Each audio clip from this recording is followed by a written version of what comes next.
Welcome to The Explainer. Today we're diving into a fascinating question. Could a 2,500-year-old text actually be describing a modern alliance between Russia, Iran, and Turkey?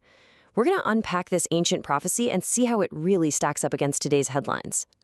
Okay, so let's just jump right in. The question our sources are exploring is a pretty big one, and it's something people have wondered about for centuries. Is it possible that the current-day partnerships between Russia, Iran, and Turkey have any link to a prophecy written down in the book of Ezekiel thousands of years ago?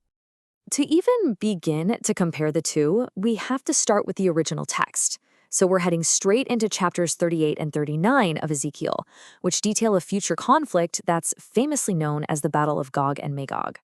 Now, according to the text, this isn't just some random invasion. It's described as coming from the far north, and it's timed very specifically for what it calls the latter years. And this happens when the people of Israel are living in a state of, perceived peace and security in what the text calls unwalled villages.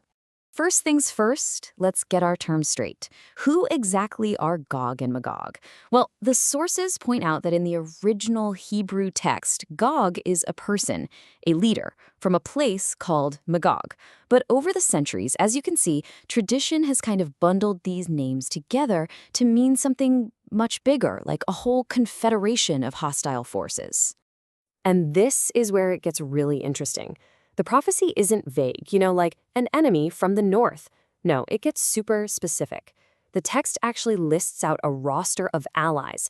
You see Persia there and the House of Togarmah, who are all expected to join this leader, Gog, in his military campaign. So, how in the world are we supposed to read this ancient map in the 21st century? Let's take a look at how our source materials connect these very old names to the countries we know today.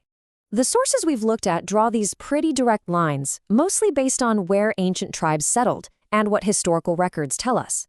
So Magog and Rosh are identified with modern Russia. Mashek, Tubal, and Togarmah are all linked to areas in what is now Turkey. And Persia, well, that's maybe the easiest link, is identified as modern Iran.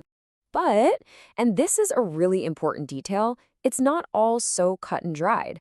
While the Persia to Iran connection is almost universally accepted, the country only changed its name in 1935, other identifications are more interpretive. For instance, that word Rush could just mean chief prince, not necessarily Russia. And historically, that Gog and Magog label, it's been slapped on all sorts of groups, from the Huns to the Mongols. Okay, so that's the ancient prophecy and how it's often interpreted. But let's hit pause and do a reality check. What does the world actually look like right now? How are these three nations, Russia, Iran, and Turkey, really aligned today? Looking at today's world, our sources point to a very clear pattern. Russia has been working hard to strengthen its ties with both Iran and Turkey.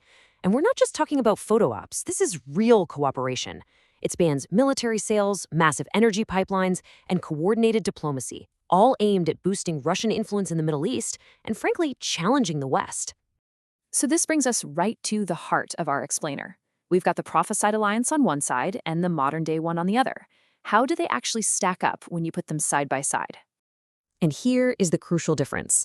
The prophecy describes this totally unified military coalition with one single, laser-focused goal: invade Israel.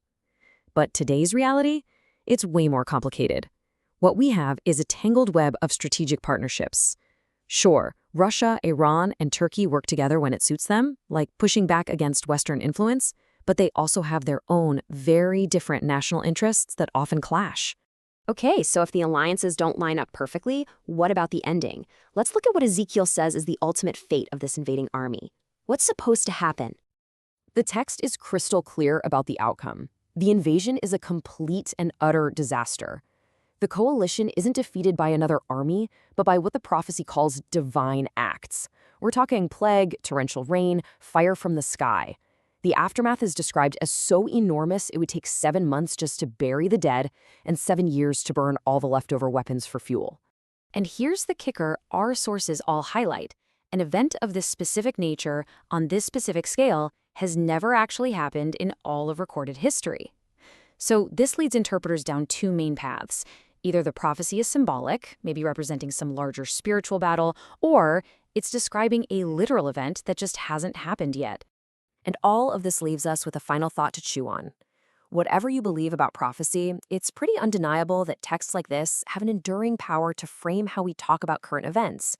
It just goes to show how deeply these ancient stories can still influence how we see our past, our present, and even our future.